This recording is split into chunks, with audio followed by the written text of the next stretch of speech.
Willow Creek was a neighborhood built on the promise of the American dream, but it was managed with the iron fist of a nightmare. To understand how I managed to bankrupted an entire homeowners association, you first have to understand the layout of the land. Willow Creek wasn't just a collection of 400 houses. It was a carefully curated ecosystem of conformity. Every lawn was a specific shade of emerald, every driveway was pressure washed to a blinding gray, and every single resident lived in a state of low-grade anxiety. At the center of this web sat Linda Margaret.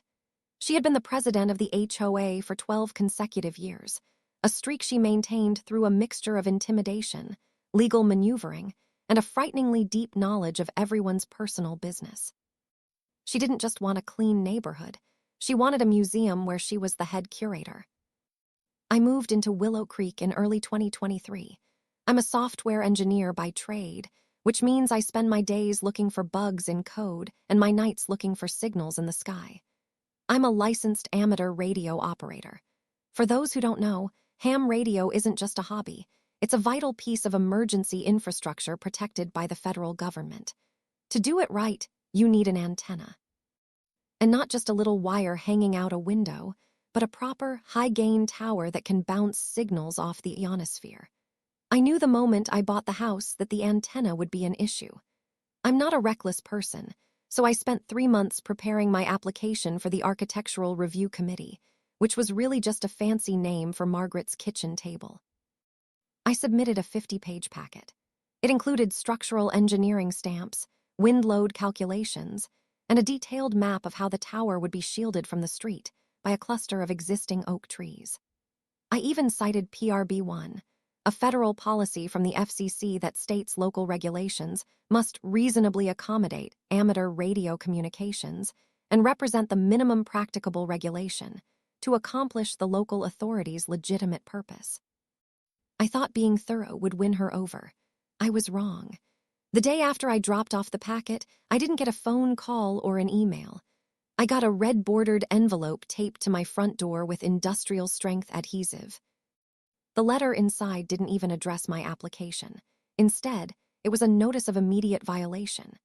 It claimed that by submitting the application, I had admitted to an intent to violate the aesthetic harmony covenant of the neighborhood.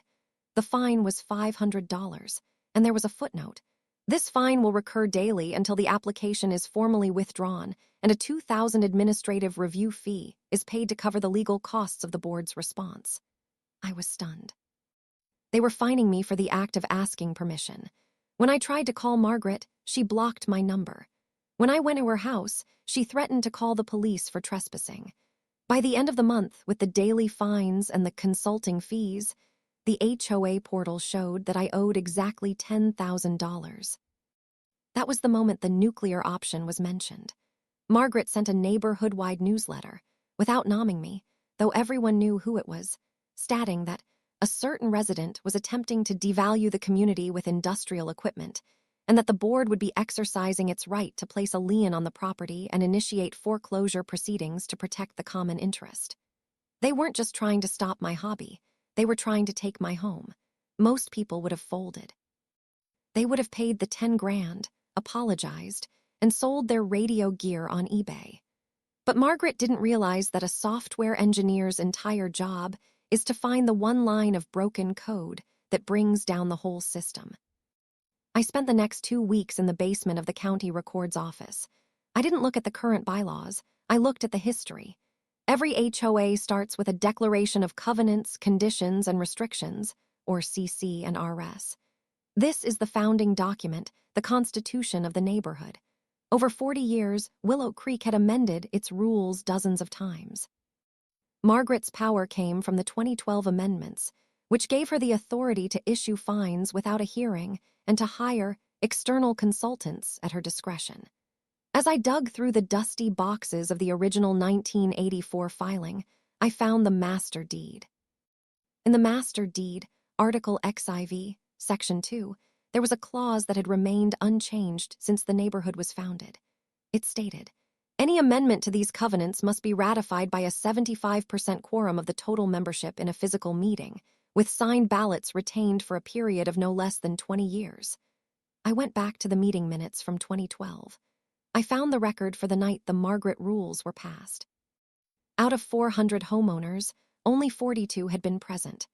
Margaret had recorded the vote as unanimous of those present and simply filed the amendment with the city as if it were valid. This was the crack in the foundation. Because the 2012 amendment wasn't ratified by 75% of the total 400 homeowners, meaning 300 people, the entire document was legally junk. Every rule Margaret had used to terrorize the neighborhood for over a decade didn't actually exist. The $10,000 fine they were trying to collect from me was based on a voided law. But I knew that if I just went at her with this, the board would try to hush it up or quickly hold a new vote. I needed to see how deep the rot went. I began investigating the management consultancy fees that were draining the HOA's bank account.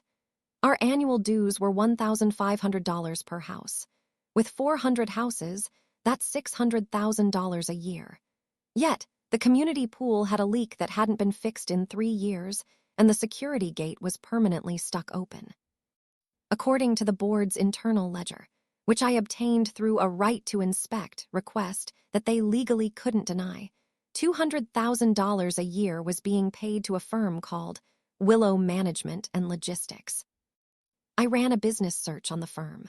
The registered agent wasn't Margaret. It was a woman named Sarah Miller. I didn't recognize the name until I looked at Margaret's social media and found a wedding photo from 5 years ago. Sarah Miller was Margaret's maiden name, and it was also her daughter's married name. Margaret was funneling a third of the neighborhood's budget into a shell company owned by her own family. They were using our dues to pay for Sarah's mortgage, and based on the timing of the checks, a brand new SUV that appeared in Sarah's driveway every 2 years. I didn't hire a lawyer. I didn't call the police. I waited for the annual general meeting. It was held in the middle of a Tuesday, a classic tactic to ensure low attendance so the board could pass whatever they wanted. But this time, I had spent the weekend hand-delivering 350 envelopes to my neighbors. Inside wasn't a rant. It was a simple, 3-page summary of the 1984 master deed and a copy of the check images made out to Willow Management and Logistics. The room was packed. Margaret sat at the front table looking smug. She opened the meeting by saying, "We have some unfortunate business regarding a lien on a specific property," and she looked directly at me. I stood up before she could finish. I didn't use a microphone. I didn't need one. The room was so quiet you could hear the air conditioning hum. I asked her one question. "Margaret, can you produce the 300 signed ballots from the 2012 amendment vote?" She laughed. She actually laughed. "That was over a decade ago, dear. We don't need to discuss old history." I walked to the front and laid the 1984 master deed on her table. I pointed to the 20-year retention clause. Then I turned to the audience and explained that for 14 years, every fine they had paid for a wrongly colored mailbox or improper mulch was an illegal seizure of funds. I told them about the $200,000 annual payment to her daughter. The shift in the room was tectonic. It wasn't just anger. It was a realization of betrayal. Margaret tried to threaten me with a defamation suit, but I handed her the printout from the Secretary of State showing her daughter's name on the shell company. That's when I invoked the nuclear option back at her. In the 1984 deed, there was a provision for gross fiduciary negligence. It allowed the homeowners to immediately dissolve the board and appoint a receiver if fraud was suspected, with the legal costs of the audit to be billed to the personal assets of the sitting board members. The vote to dissolve was nearly unanimous. The aftermath was a slow-motion car crash for the HOA. Because the 2012 rules were void, the HOA was suddenly liable for a decade's worth of illegal fines. People began filing small claims suits by the dozens, demanding their money back. The management company was investigated for tax evasion and embezzlement. Margaret had to sell her house just to pay for her criminal defense attorney after the district attorney's office got involved. The HOA didn't just change, it ceased to exist. To pay the mountain of refunds and legal settlements, the organization had to file for Chapter 7 bankruptcy. The aesthetic harmony of Willow Creek was gone. People started painting their front doors blue, red, and yellow. One guy in the corner house finally got the boat he'd wanted for 20 years and parked it right in his driveway. As for me, I finally built my tower. It stands 50 feet tall, a beautiful lattice of aluminum and steel. On the day I finished the installation, I saw Margaret packing the last of her things into a U-Haul. She looked over the fence at the tower, then at me. I didn't feel smug. I just felt the satisfaction of a bug being fixed. I went inside, keyed the microphone, and spoke into the void. "This is Willow Creek, station clear and operating. The interference is finally gone."